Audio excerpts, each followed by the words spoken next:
обратам кон сите советници за трезвено размислување, апелирање кон сите граѓани на Куманово, трезвено да размислуваме, да не покликнуваме на било какви провокации или било што би можело да ја наруши безбедностната состојба во Куманово.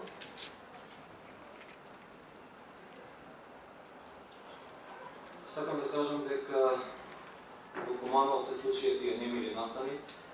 За жал, загинаа повеќе луѓе, добри луѓе, стари и искусни полицајци.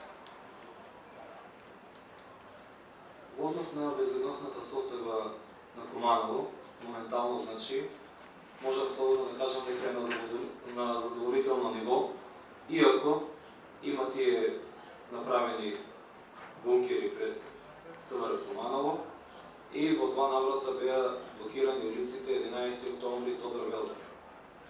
Тоа се беше направено поради безбедносна состојба, односно заради сигурноста на државните објекти што се изградени во централното градче. Тука е судот, општината Куманово и СВР Куманово.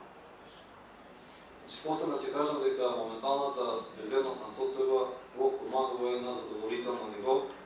Меѓутоа, сите ве повикувам да кога имате било какви информации, веднаш да ги доставите до СВР Куманово. Толку ви кажал, нема што да го речем. Благодарам.